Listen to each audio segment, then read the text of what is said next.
আমি মাথা কাটা ভূত, ঘুরে বেড়াই ইরি রাত। ছিল এককালে আমারও জীবন, হারিয়েছি সব, হয়েছি এখন আমি মাথা কাটা ভূত। নেব প্রতিশোধ, এই মোর পণ, এই মোর পণ। পাঠ করছি সৈয়দ মুস্তাফা সিরাজের ভৌতিক গল্প কাঠিহারের গঙ্গারাম। ছোট মামার সঙ্গে রাত বিরাতে বাইরে কোথাও গেলেই কি সব বিদঘুটে কাণ্ড বেঁধে যায়। তাই ছোট মামা সাদাসাদি করলেও সন্ধ্যার পর তার সঙ্গে কোথাও যেতুম না। সে কলকাতায় যাত্রা দেখতেই হোক কি মেলা দেখতেই হোক। অবশ্য সব সময় দোষটা যে ছোট মামারই এমন কিন্তু নয়।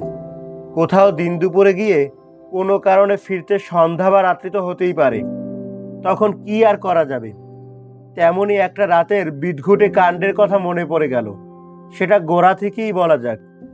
ঠাকুরদা সপ্তাহে 3 দিন দাড়ি কামাতেন, আর তার দাড়ি কামাতে আসতো ভোলারাম নরসুন্দর। ভোলারামকে নাপিত বললেই জিভ কেটে সে বলতো, সি সি, নাপিত বলতে নেই। নাপিত বললে কি হবে জানো খোকাবাবু, এই বয়সেই বড়বাবুর মতো তোমার গোফদারি গজিয়ে যাবে। আমাকে বলবে নরসুন্দর, কেমন? এই ভোলারামের অভ্যাস ছিল দাড়ি কামাতে কামাতে গায়ের সব রকম খবর বলা। গায়ের খবর ফুরিয়ে গেলে তখন সে অন্য গায়ের নানা রকম খবর বলা শুরু করত। ঠাকুরদা আরামে চোখ বুজে থাকতেন আর হু দিয়ে যেতেন। সেবার শরৎকালে এক রোববারের সকালে ভোলারাম ঠাকুরদার দাড়ি কামাতে এসেছে। উঠোনে পেয়ারা তলায় চেয়ার পেতে ঠাকুরদা পা সরিয়ে চোখ বুজে আসেন। ভোলারাম অভ্যাস মতো ঠাকুরদার গালে সাবান মাখাতে মাখাতে বক বক করে চলেছে। দাড়ি কামানো হয়ে গেলে সে ঠাকুরদার গোঁফ ছাড়তে কাঁচি বের করলো। তখন খবরের এইখানটায় ছিল সিঙ্গি মশাইয়ের ঠাকরুন দিঘির মাছ। জেলেরা জালে একটা 10 কেজি মাছ তুলেছিল। মাছটার লেজের কাছে নাকি সিঙ্গি মশাইয়ের নাম লেখা। গা শুদ্ধ লোক ভিড় করতে দেখতে গিয়েছিল। এবার মাছের কথায় আরো কত খবর এসে গেল। গোঁফ ছাটা হয়ে গেলে আয়নায় গোঁফ দেখতে দেখতে ঠাকুরদা বললেন, হ্যাঁ হে ভোলারাম, এত রকম মাছের খবর তো দিচ্ছ, কিন্তু আজকাল আগের মতো বড় বড় খয়রা মাছ দেখি না কেন? বড় খয়রা কেন, ছোট খয়রারও পাত্তা নেই। ভোলারাম বলল, কি যে বলুন বড়বাবু, খয়রার পাত্তা থাকবে না কেন? আর ছোট খয়রা কি বলছেন? এই হাতের মতো বড় বড় জ্যান্ত খয়রা বিক্রি হচ্ছে দোমোহরির হাটে। বিল ভাসানো জল টেনে নিচ্ছে মৌরি নদী, আর নদীর মুখে জাল পেতে বসে আছে জেলেরা। পেল্লায় সাইজের খয়রা জালে উঠেছে, দেখলে চোখ জ্বলে যাবে বড়বাবু। ঠাকুরদা চেয়ারে সোজা হয়ে বসে বললেন, বলো কি হে? শুনেছি দোমোহানিতে হাট বসে বিকেল বেলায়। 3 মাইল মেঠো রাস্তায় পায়ে হেঁটে তোমার পেল্লাই সাইজের খয়রা আনতে যাবে কি? ছোট মামা সবে তখন বাড়ি ঢুকছিলেন। তাকে দেখিয়ে ভোলারাম বলল, ওই তো, নান্টুবাবুকে পাঠিয়ে দিলেই হলো। দুপুরে খেয়ে দিয়ে বেরিয়ে যাবেন। পরন্ত বেলায় বিল থেকে মাছ আসতে শুরু করবে। সস্তার তীর অবস্থা বলে কথা আছে না? 10 টাকা কেজি দর হাঁকতে হাঁকতে মেসুরি মাসিরা শেষ অবধি 5 টাকায় দর নামাবে। অত খদ্দের কোথা? ছোট মামার ডাক নাম নান্টু, আর আমার ডাক নাম পুটু। ঠাকুরদার হুকুম না মেনে উপায় নেই। ছোট মামা মুখ বেজার করে ঘরে ঢুকলেন। বিকেলে স্কুলের মাঠে ক্রিকেটের টুর্নামেন্ট। আমিও মনমরা হয়ে গেল। একা একা কি খেলা দেখতে ভালো লাগে? ভোলারাম নরসুন্দর ছুরি কাশি নরুন গুটিয়ে ছোট্ট বাক্সতে ভরে আমার দিকে তাকালো। চোখ নাচিয়ে সে বলল, পুটুবাবু, তুমিও মামার সঙ্গে যেও। দোমাহানির হাটতলায় ম্যাজিক বাজির তাঁবু বসেছে। কাটা মুন্ডুর খেলা দেখতে তুমি একেবারে অবাক হয়ে যাবে। হ্যাঁ গো পেটুবাবু, তোমার 2 চোখের দিব্যি, আমি নিজে গিয়ে দেখে এসেছি। কাটামুন্ডু কথা বলেছে। ঠাকুরদা সায় দিয়ে বললেন, বাহ, এখন তো পুজোর ছুটি। পুটু, নান্টুর সঙ্গে দোমোহানি গিয়ে ম্যাজিক দেখে এসো, আমি বাড়তি টাকা দেব। পাড়াগাঁয়ের ছেলেদের পায়ে হাঁটার অভ্যাস তখনও ছিল।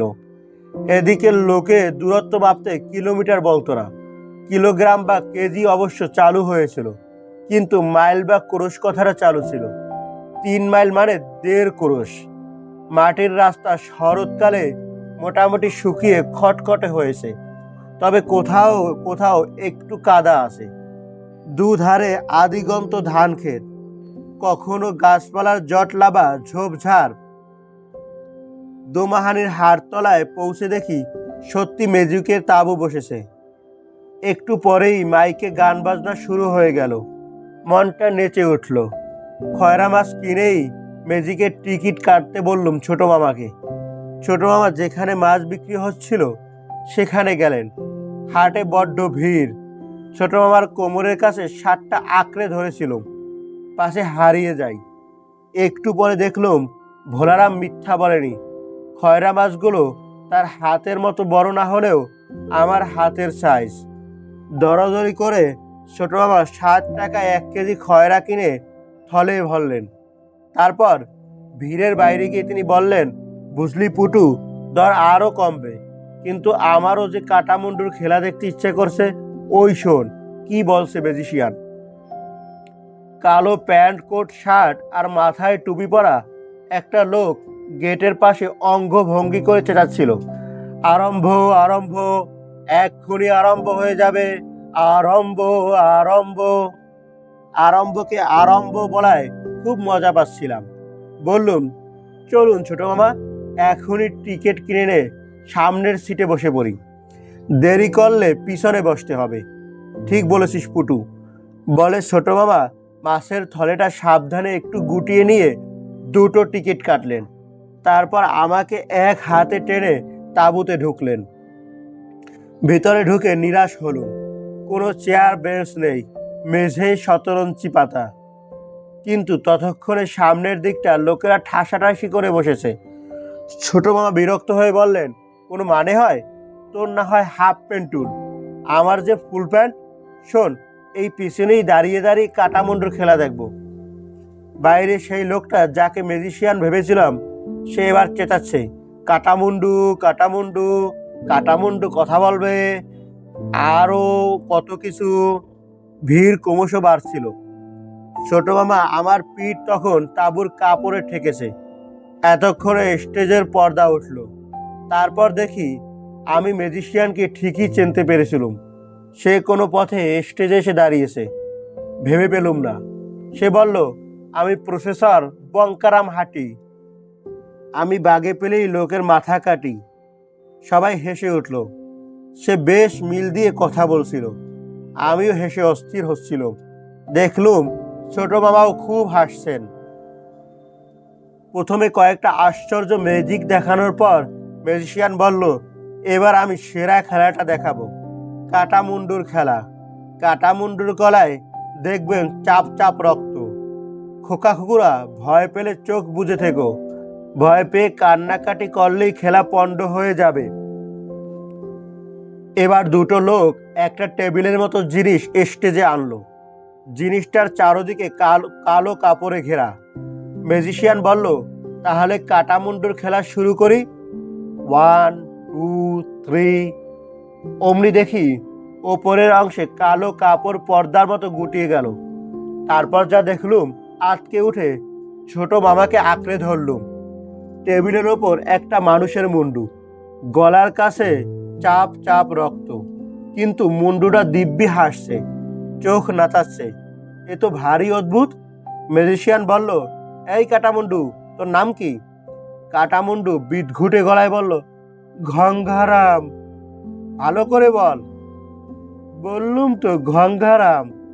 ম্যাজিশিয়ান হাসতে হাসতে বলল, গলা কাটা তো, তাই বোঝা যাচ্ছে না। ওর নাম গঙ্গারাম।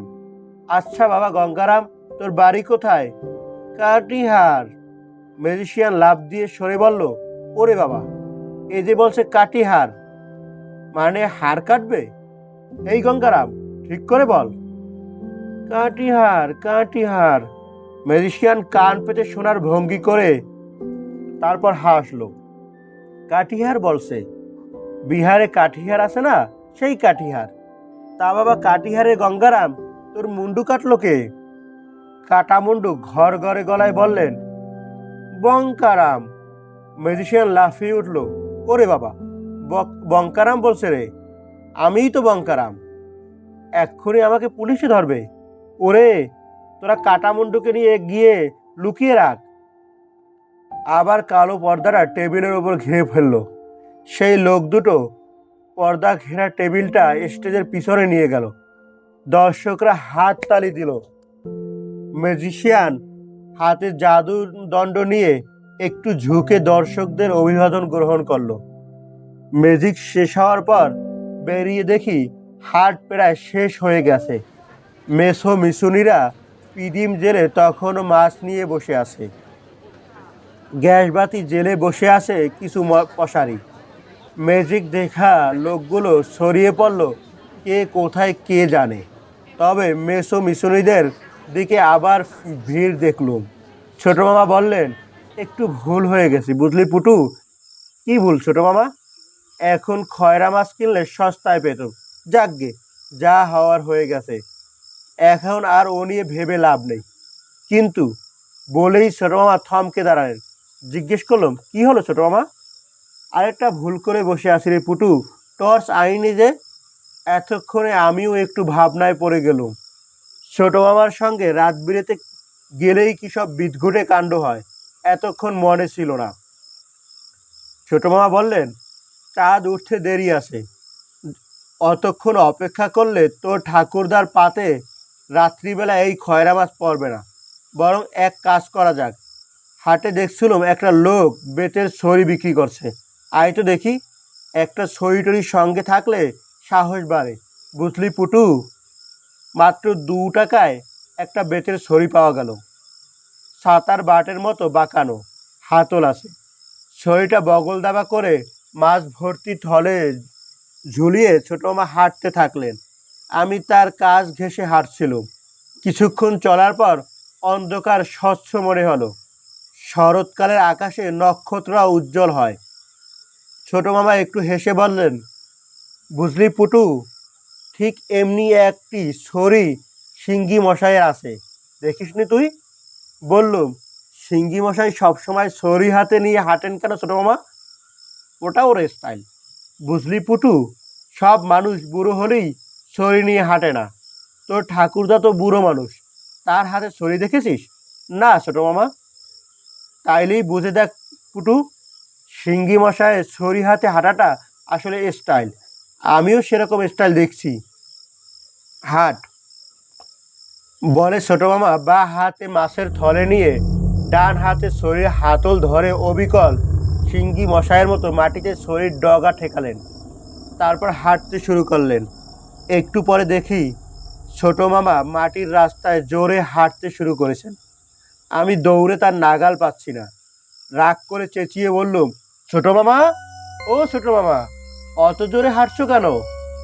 ছোট মামা সামনের দিক থেকে কেন যেন কাঁপা কাঁপায় গলায় বললেন, আমি কি জোরে হাঁটছি রে পুটু, ছড়িটা আমাকে হাঁটাচ্ছে, মানে ছড়িটা টেনে নিয়ে যাচ্ছে আমাকে। এই এই ছড়ি, আস্তে আস্তে। আমি যথাসাধ্য দৌড়ে গিয়ে বললুম, ছোট মামা, ছোট মামা, আমি দৌড়তে পারছি নে। ওরে পুটু, ছড়িটা সর্বনাশ, এই ব্যাটার ছলে রাস্তা ছেড়ে এদিকে কোথায় নিয়ে যাচ্ছিস? বলে ছোট মামা চেঁচাতে থাকলেন, পুটু, ও পুটু, আমাকে ছড়িটা ধান ক্ষেতের আলে নিয়ে টেনে যাচ্ছে রে। ততক্ষণে পিছনে চাঁদ উকি দিয়েছে। আবছা জ্যোৎস্নায় দেখলুম ছোট মামা বাঁ দিকে ধান ক্ষেতের মধ্যে দিয়ে চললেন। চেঁচিয়ে বললুম, ছোট মামা, ছড়িটা ফেলে দিচ্ছেন না কেন? এক্ষুনি ছড়িটা ফেলে দিন। ছোট মামার করুণ চিৎকার শোনা গেল, ওরে পুটু, ছড়ির হাতল থেকে হাত ছাড়াতে পারছি না যে। আতঙ্কে দুর্ভাবনায় আমি এবার চেঁচিয়ে বললুম, ছোট মামা, গঙ্গারামের কাটামুন্ডুকে ডাকুন। কথাটা আমার মাথায় কেমন করে এসেছিল কে জানে। আমার কথাটা শুনেই বাঁ দিকে খানিকটা দূরে ধান ক্ষেতের মধ্যে ছোট মামা এবার হুঙ্কার ছেড়ে বললেন, ওরে গঙ্গারাম, গঙ্গারাম, তোর কাটা মুন্ডুরা নিয়ে আয় তো, ছড়ি বেটার ছলের মুন্ডু কেটে তোর মতো করে ফেলবি গঙ্গারাম। ওরে কাটিহারে গঙ্গারাম, শিগগির আয় রে। তারপরে ছোট মামার হাসি শুনতে পেল। আফসা জ্যোৎস্নায় ছোট মামাকে হাসতে হাসতে ফিরে আসতে দেখলুম।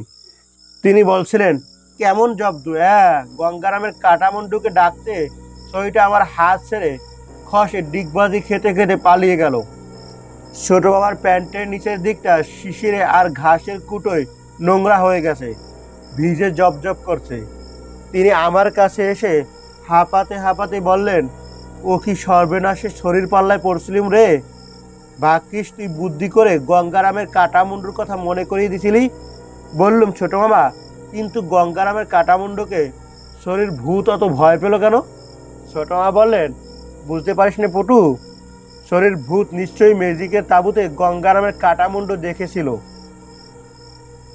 এরপর ছোট মামা আমাকে মাছের থলে দিয়ে জুতো দুটো খুললেন। তারপর প্যান্ট গুটিয়ে জুতো বা হাতে নিতে নিতে হাঁটতে থাকলেন। ততক্ষণে জ্যোৎস্না উজ্জ্বল হয়েছে। জিজ্ঞেস করলুম, ছড়িটা অমন করে আপনাকে টেনে নিয়ে যাচ্ছিল কেন? ছোট মামা বললেন, সেটাই তো বুঝতে পারছি না পুটু। ভূত কি ছড়ি হতে পারে? আমার মনে হচ্ছে ওটা কোনো ভূতের ছড়ি, বুঝলি। ছড়িওয়ালা কোনো মরা মানুষের ছড়ি সস্তায় কিনে আমাকে বেচেছিল। কথাটা বলেই ছোট মামা থমকে দাঁড়ালেন। জিজ্ঞেস করলুম, কি হলো ছোট মামা? ওই দেখ, দেখতে পাচ্ছিস?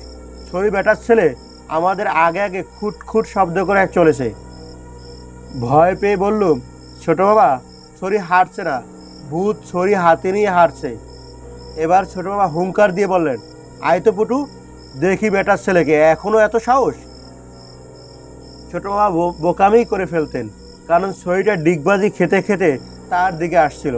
আমি চেঁচিয়ে উঠলুম, গঙ্গারাম, ও গঙ্গারাম, তোমার কাটামুডো নিয়ে এসো শিগগির। অমনি দেখলুম ছড়িটা পাশের ধান ক্ষেতের ওপর দিয়ে উধাও হয়ে গেল। ছোট মামা বললেন, ধ্যাত্তেরি, কথাটা আমার কিছুতেই মনে থাকছে না। পুটু, আমরা দুজনে এবার গঙ্গারামের কাটামুন্ডুর জয় দিতে দিতে হাঁটি। বলেই ছোট মামা স্লোগানের সুরে ডাকলেন, গঙ্গারামের কাটামুন্ডু কি?